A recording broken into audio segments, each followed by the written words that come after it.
سمح الله وبارك واي محكمة سمح الله وجين واي ماشي وحلا كم وقت ويلا الظلمي بأنا يعني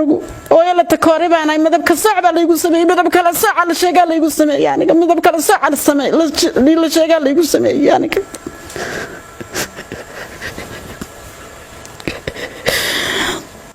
وهو فاطمة عيسى فريد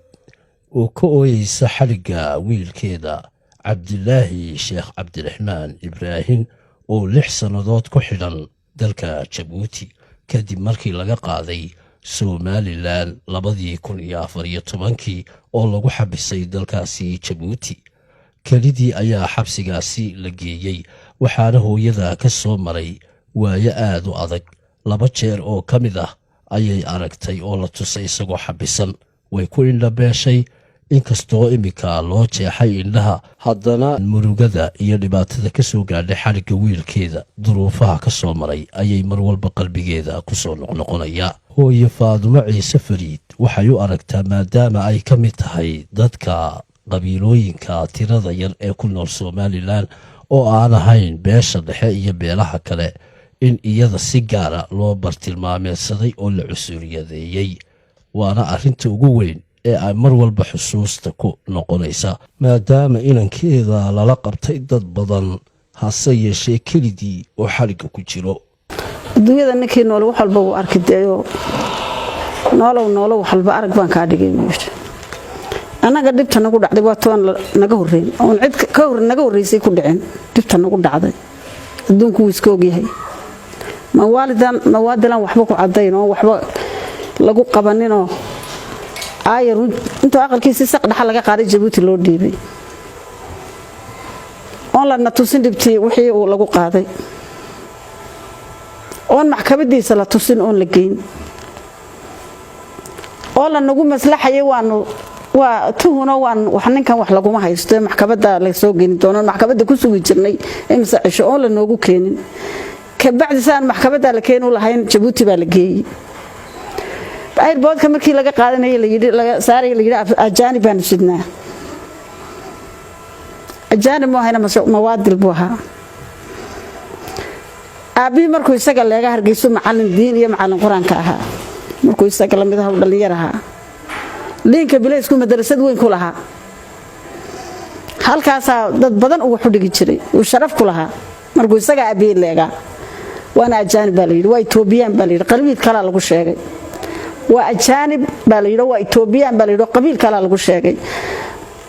mawaadilka hadii dambi lagu qabto dambigiisa la sheegaa mawaadilnimadiisa laga ma hadleeyo jinsiyadiisana laga ma hadleeyo ninkii aqli dhiba si kale u fahmaya in kayga sida lagu qaaday niyadayda aan waxa la geliyay in kayga inaan la iibsaday ama la bedeshay kamana fursanaysa wasida waran cadda dhiibay oo nin walba uu dhimana kii dhintay baa dhiibay oo madaxweynihii baa dhiibay oo sirdoonkii baa dhiibay dharkiisa halkii baa laga haray markii la qaadayay waa dharka ii qaad halkii buu dharkiisa kaga tagay isagoo qaawan baa Djibouti loo qaaday markii dambe aanu tagnay dawladdiina wax waanu soo celin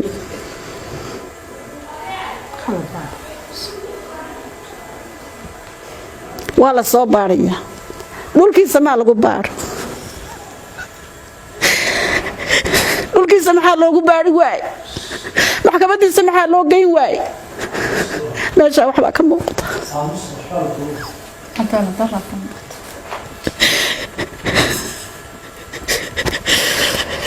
oo yala dulmay baan ahay anigu oo yala takoori baan ahay madab ka saac baa la igu sameeyay madab kala saac la sheegaa la igu sameeyay aniga madab kala saac la sameeyay la sheegaa la igu sameeyay aniga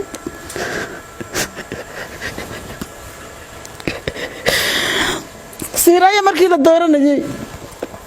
dukaankayga sharaabka ugu qasayo ilaahay igu ogay dumarku markay soo oomaan oo kuwii ku heeqay umadaha maxay waalayay dalkaygaan u waalanayay dadkaygaan u waalanayay maxaa iga qabsaday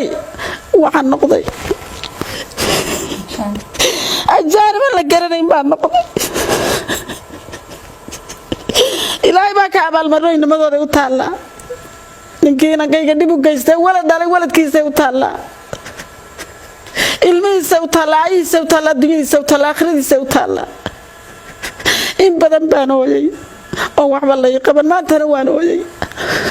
ayaan ku ooyay muslim baan ku ooyay Soomaali baan ku ooyay wixii islaam baan ku ooyay wixii islaam baan ku ooyay wixii shaytaan ku ooyay oo inta sidaa u gashay baan wali daba joogaa on doonayeen waxay qabtaan ilaahay baa wax qabta la ilaaha illallah ilaahay baa wax qabta way ilaahay itaal mali ilaahay baan leh ilaahay baan leh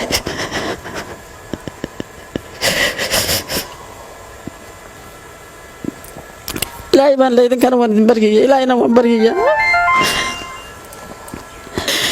ilaahay baa la bariyaa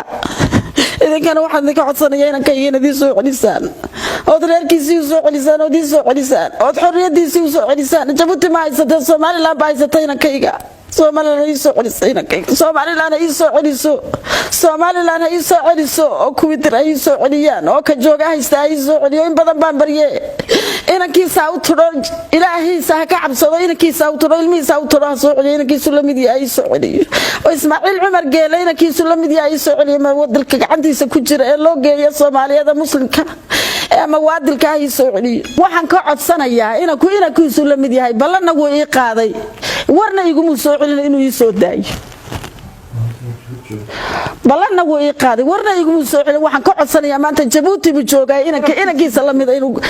ag joogaa inuu ka hadlo uu ii soo celiyo balantii bajiyo intaan madaxweynaha helin buu balan qaaday oo dabadeed buu 3 jeer balan qaaday oo 2 warqadood baan u dhiibay 2 warqadood uu yiri tu kalena waan hayay hooyo calooladeeda Jabuuti baan tagay ay sugtay kelmadaas igu yiri Muuse Biixi jawaabna igu soo celisay jawaabtii 3 habeen Jabuuti joogay waa ka fadhiya waa ag joogaa wuu ka hadli karaa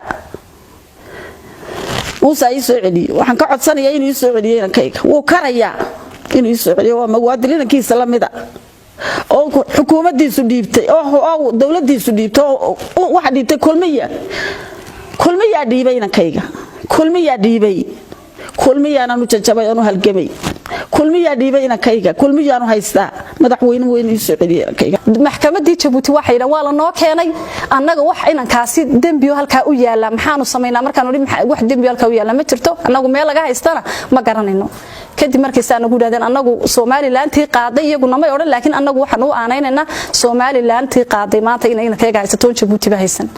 madaxweynaha Ismaaciil Cumar Geelana waxaan si naxariis loogu codsanaynaa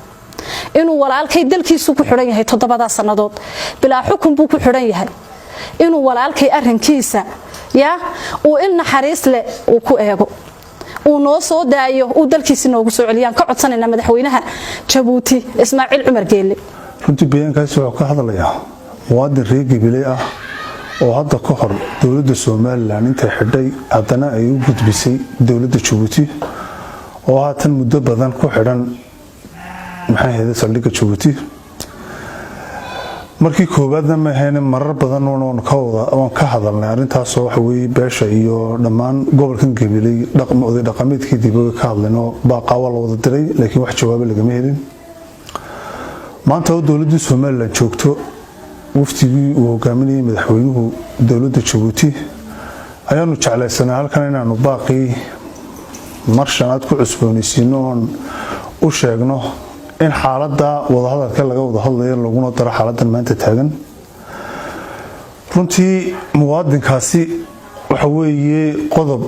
maanta ummadda reer Soomaaliland masiirkeeda ama arrinka ay wada leeyihiin waxa weeyaan dastuurka qaranka Jamhuuriyadda Soomaaliland dastuurkaasi wuxuu sheegayaa in muwaadin aan reer Soomaaliland aan loo dhiibi karin dal kale dambi kasta oo uu galo ay tahay in dalkiisa iyo maxay ahayd lagu xukumo maxay ahayd sharciga u yaala Soomaaliland haduu gafka galay laakiin tiima dhicin gafkan in badan waan tabananay runtii maanta dalka waxa ka madaxweynaha shalayna madaxweyne ka ahaa niman halgankiisa ku suntan oo waxa weeye tahay Axmed Maxamed Xuseen iyo tahay Muuse Biixi Cabdiba way garan karayaan xanuunka ay leedahay ama dhibaatada ay leedahay marka arrimaha noocan oo kale ay dhacaan waxaan leenahay in si sharaf leh iyo si milgale uga codsanaynaa inanka muwaadinka ah intaas oo sano xidhnaa waxa weeye in waxa weeye lagu soo celiyay dalkiisii Somaliland arintaana lagu xoojiyo wada hadalka maanta taagan waxa weeye deegaankan Gabiley dad badan buu Ilaahay wada dhigay dadka Ilaahay wada dhigay waxa weeye shalay toole cid bay dawladii siyad barbeegsanaysa waxa dhacday beesha uu ka soo jeedo muwaadinkaasi in halganka abaal weyn ay u galeen oo haday tahay hantidoodii haday tahay nafahoogii intaba ay badbaadiyeen oo isku sheegeen iyagu inuu dadkani dad iyaga ay yihiin maanta ugumaanaan fadhiyin in mujaahidiintii dalka qabsaday inay arintaa daawadaan ay eegaan say doontaba ka noqotee laakiin waxa maanta haddana mar labaad martidiiganahay haween libaxnin galay iyo waxa la libaxnin ganay iyo nin galada labadaba uu kala yaqaanay in bal xasuustii dib aad ugu noqotaan shalay halkii taagneedo maanta muwaadinka ka soo furdaamisa xaaladda taagan waayo waxaan soo ogaanay in dawladda Djibouti muwaadinka ay kaga xiran tahay dawladda Soomaaliland oo kala hadasho soo deynteeda madaxweynuhu intuu jagada madaxweynenimo ku jiray ee talada hayay dhowr mar oo Gabiley yimid gobolka Gabiley rees Gabiley iyo waxa weeye beeshuba kala hadasho arintaa inuu ka howlgalo iyo ololaha markuu ku jirayba waxaan leenahay madaxweyne waxa weeye arintii iyada ahayd insha Allah sidoo quruxda nagu soo dhameeyay halkan waxa isku yimid qoyskii Cabdilaahi Sheekh Cabdiraxmaan oo ah muwaadin Somalilander ah oo loo dhiibay wadanka Djibouti ayna u dhiibtay dawladda Somaliland waqtigii uu siirayo madaxweynaha ka ahaa wadanka kulli hadalka badan maayo warka waa laga wada dharagsan yahay waxaan doonayaa hawshaasi inaan kulli maadaama ay madaxdii Somaliland iyo Djibouti ay isugu tageen iyo tii Soomaaliya ay isugu tageen marka wadanka Djibouti hawlna halka ay ku hayaan inaan xasuusiyo hawsha walaalkayo Cabdilaahi Sheekh Cabdiraxmaan oo muddo 6 sano iyo bil ah ku xiran wadanka Djibouti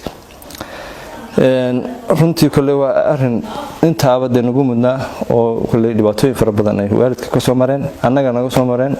xaaskiisa ka soo mareen ubadkiisa ka soo mareen markaasi hooyana kulli uu indhabashay loona qalay indhaha markii ay soo aragtay ka bacdi ay sidii xoogaa ay ka roon tahay markii ay 2 jeer ay u tagtay ay indhaheeda ku soo aragtay marka ay aad markaa sidii u dhaanto haddana ay murugadii iyo ciil oygi wila halta sidii u taagay runtii hadalka badan maayo waalidkan uga tagi doonaa insha Allah waxaan doonayaa inaan xasuusiyo madaxweyne Muuse Biixi Cabdi iyo madaxweyne Ismaaciil Umar Geelaba inanka ku xidhan kulay ilmuhu kullu mid yahay waa nin muwaadin Somalilander ah Soomaali ah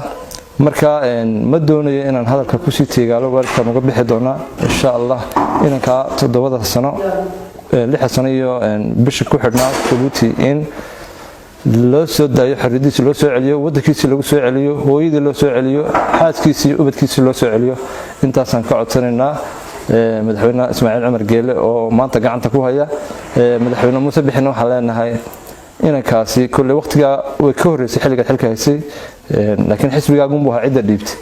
marka maanta arrinka kolba sidaad ka yeesho insha Allah baan anaguna kugu lisi doonaa in badanna waad noo ballan qaaday inaad soo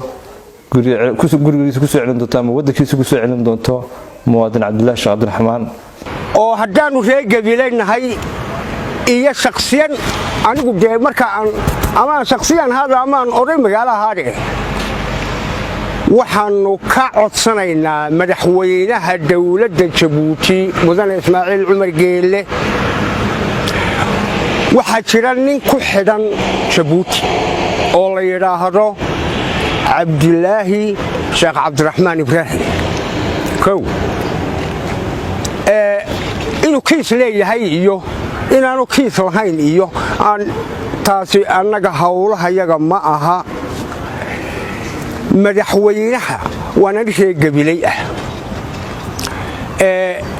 waxaan ka codsanayaa madaxweynaha anigu shakhsiyan iyo reer Gabiley ahaan baanu ka codsanaynaa in inanka uu madaxweynuhu saamaxo la sii daayo labada inayay isu ekaanina ma aha inankii Fuaad ee idinku reer Djibouti ahaan aad arrinkiisa isku haysateene annagu reer jabuuti u kala ergayn mayno kalana jeclaan mayno annagu madaxweynaha dowladda jabuuti waxa tahay oday geeska afrika ah waxa tahay oday jabuuti waxa tahay oday soomaaliyeed kow waxaanu kaa codsanaynaa markaas inankaa in sida ugu dhaqsaha badan ilaahay ha kula qabto waa bikulli ixtiraam annaga oo ku arkayna oo ku ixtiraamayna inaad mas'uulkii dowladeed